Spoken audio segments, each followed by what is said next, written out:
remember that the lats come down and the thoracolumbar fascia runs over those erectors, right? So you'll see this a lot in guys that have like the muscle bellies of their lats will change, or they'll have a big hypertrophy difference between how much erector versus how much lat they happen to have, right? So I mean, for example, we know from Steve's training here that the example, he's a guy that does bent rows and RDLs and a ton of spinal loading stuff or whatever, right? He does a lot of the stuff that Mike and RP and stuff or whatever do. So there's a lot more lower back emphasis in some of those exercises, a lot more lower back loading. So it's no surprising that like when we look at the ratio that we really see those erectors popping through right on there. And so because the lat tissue comes and it goes over that, you'll have that shape. But so that bulk there towards the spine is not from like there being more lat tissue right there. That bulk right there is because there's more erector tissue underneath that. Oh, oh then people are not training their erectors enough then, because like that's like a. I mean, I think if someone is looking at this from the back, like that's one of the main features of like a beefy back. I mean, obviously it's good if it's wide and rear delts and all those things as well, but like that's like that is really giving it a different look. So like that. But like basically, if I'm understanding you correctly, like this is coming from like a combination of having good lat development, but also like having the strong erectors like below that, Yeah, basically. and I mean, if you look, I mean, if you look at just a couple back poses on stage, you'll see where the muscular balance is shifted because the guys that have significant lat tissue may end like when they're doing their lat spread, is it may look basically smooth coming all the way to the spine, right? Like there's Yeah. no hump in there or whatever, and that's because the lats are now like so big combined with whatever the length of their muscle belly is happens to just completely cover that. And then you'll also see guys that have underdeveloped lats. And so they will look like they just have two columns running right down their back. And you can barely see the lats coming out to the side, or they come out to the side, but it looks like the erectors look like a totally separate entity. And that would be like, okay, they have a disproportionate amount of erector growth to lat growth, right? So, I mean, really, Mm-hmm. I mean, it comes down to trying to figure out what you need to prove on for what your structure is and the look that you're going for, to say like, well, should you train more erectors or whatnot? And then Yeah. there's some guys like Kai Green's an example where his lats just attach very like, I mean, you don't even see his erectors on his back pose because his lats just come so low and they're so thick that they just completely cover it up, right? But you Yeah. know, but like or when I worked with Ben Pekulski early on, right, or whatever, he Mm-hmm. was a guy that had done a bunch of deadlifts and stuff or whatever. So his back shot was one of the shots that he got criticized on, and it was because it was like all erector and very little lat. So I think from a physique perspective, you got one decide what you want, but if you're competing, you kind of got to go with like what's going to create the biggest change or it'll say the most positive change for the look that I'm trying to get.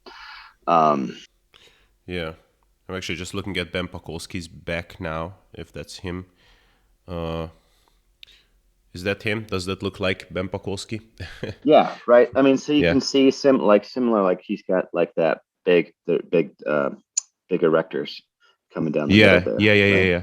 hmm Oh, So, okay. and then like I could shoot you some pictures ever of like people that like basically you can't see the erectors at all, right? Like I want to say Franco was a good example of one, right? So when you see, I mean, you're familiar with the Christmas tree is, right? Yeah. Yeah. Right. So the Christmas tree area, like that's when basically you are so lean that you're seeing where that thoracolumbar fascia starts to turn into the lat muscle belly, right? And so Mm-hmm. you can't change where that is or the shape that it is, but you can change how pronounced that is. And one of the problems with overdeveloped erectors is it can make it very, very hard for you to get that Christmas tree look if the erectors Mm. are overdeveloped, right? So again, it comes down to what are you trying to do with your physique? What's the look? I mean, if you like the look of having those two big columns come up your back, which is going to make you look a little thicker from the side, et cetera, too, then that's what you want to do. If you're trying to get really that crisp, like Christmas tree look, then you probably really want to focus on, adding some, more lat mass and not as much erector mass. But you do have to take into account just kind of what your structure is. And if you've never been really lean, that may be hard for you to determine, right? Because you got to Yeah. have an idea of what your lat muscle bellies look like. Are they long? Are they short? That sort of. Yeah, I'm actually just looking at Franco. Like it's ridiculous. Yeah, Like, right. Yeah. well, it's insane. I mean, what the hell is this? It's almost as if it's not even real. And what do you think about direct? So like this would be a Doug Brignoli principle, for example, not principle, but like because he doesn't do squats and stuff. So I mean, basically, his whole thing is like you do the best exercise for each muscle, and you're not doing like things that work multiple things at once.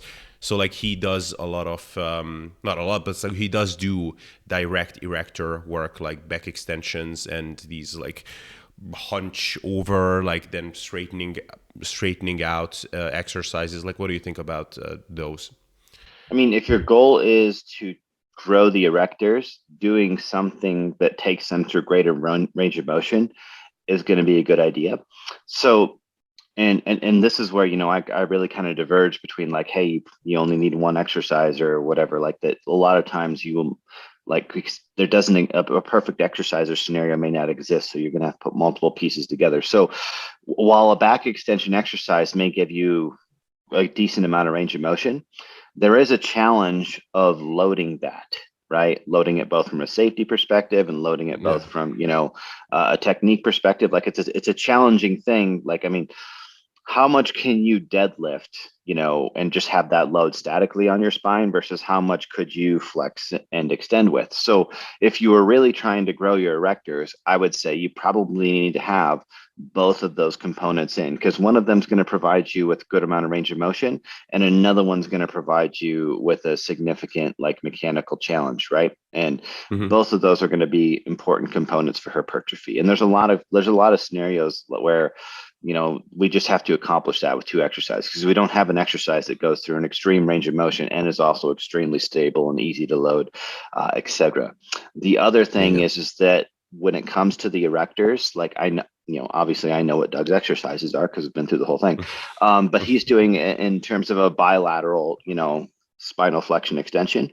And so if you were going to incorporate a exercise that was for range of motion and an exercise that was for loading, your range of motion one should be unilateral, meaning that it would incorporate slight rotation and side bend. So when you did your extension, you will get a lot more range of motion if you rotate it about 10 degrees. And then as you come back, you bend just in that direction slightly. So because the erectors and the spine both have normal range of motion in a slight degree of rotation. So when you slightly rotate, your vertebrae sit on each top of each other and they have these facets that run over the top.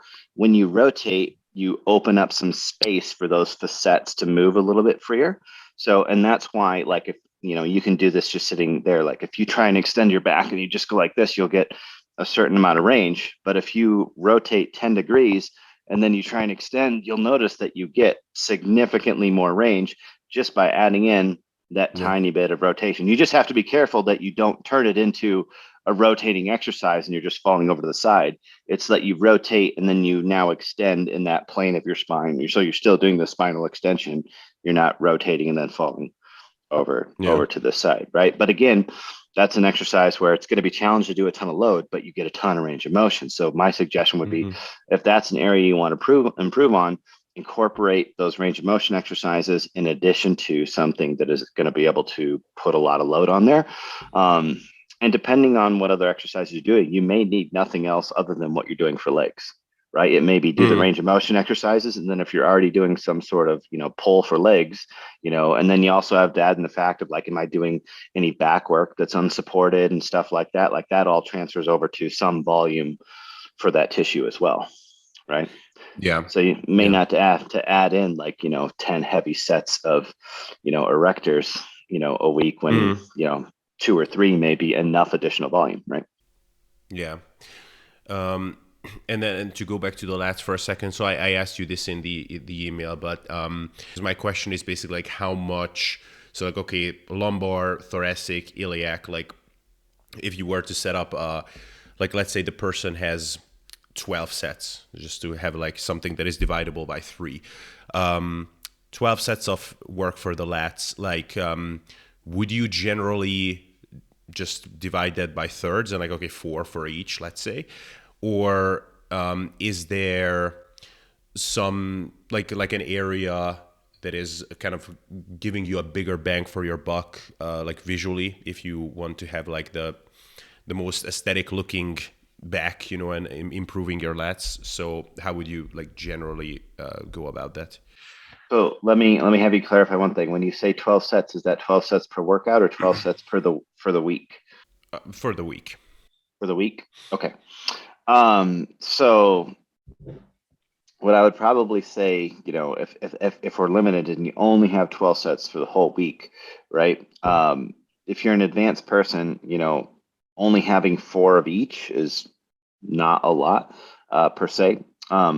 So what I would do is I would figure out which one of those is going to be my priority division or whatever, and maybe put 6 sets into that. And then on the other one, I would maybe do 3 and 3.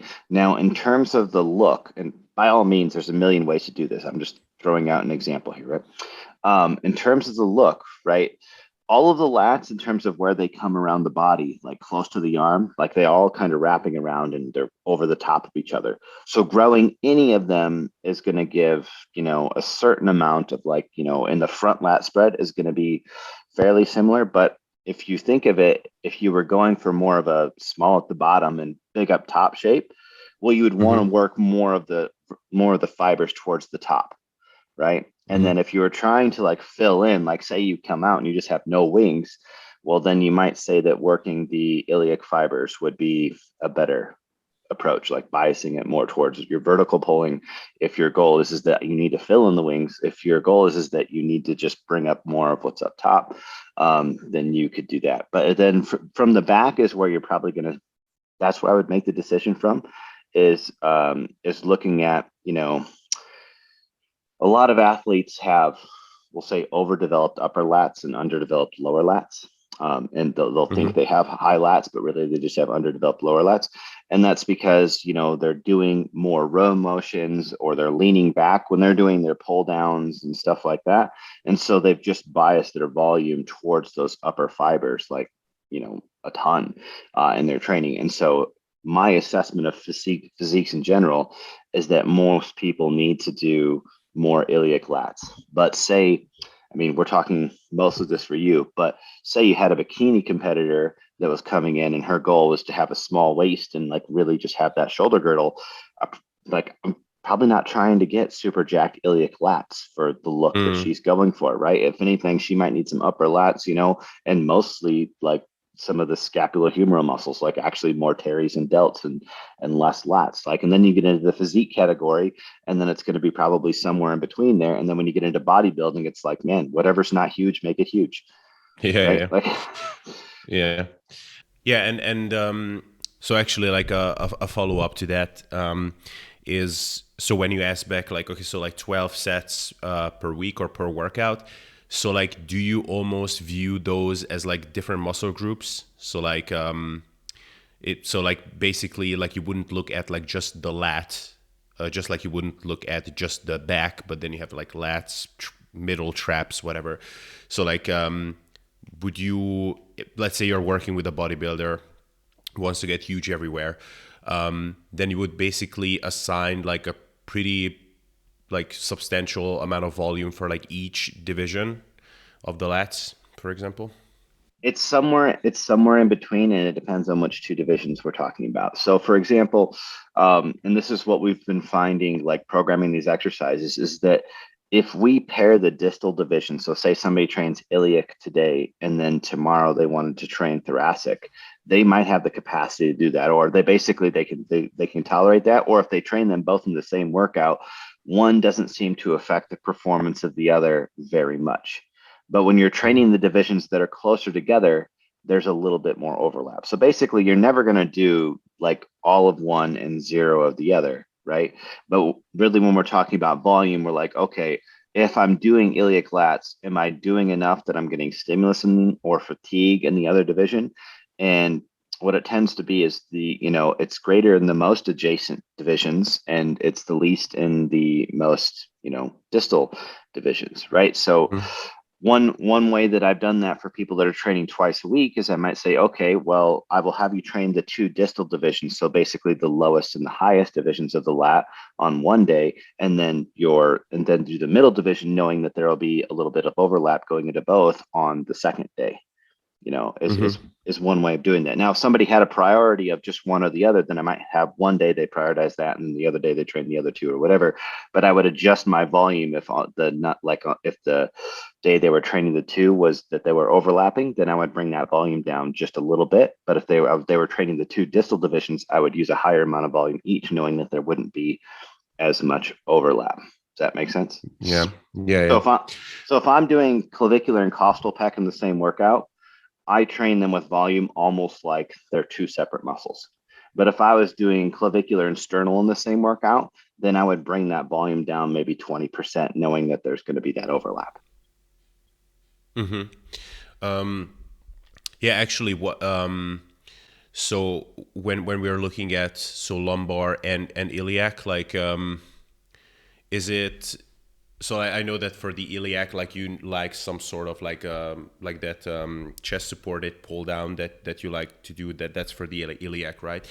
Um, and then the lumbar. Like, what's the difference between the two actually? The lumbar and the iliac. So you're going through varying angles, right? So basically, your iliac is going to have the most vertical motion, right? So it's going to be, maybe reaching up at like a 60 degree, and then your lumbar is going to be like 45 degree, and then your thoracic fibers are going to be like horizontal to maybe even, can't see my arm, but horizontal to even a slight downward angle, right? So Uh-huh. even like a very slight low to high, right?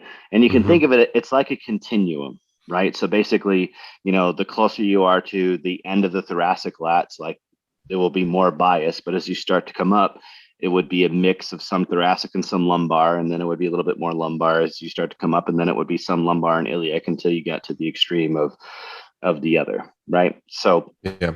depending on whether or not you're trying to, like, if somebody only gets two lat exercises, you might not choose to do a motion that is to the extreme. You might choose something that is kind of in between because you're trying to hit both. And that's the strategy that you're going to take in this program versus trying to separate them out, right?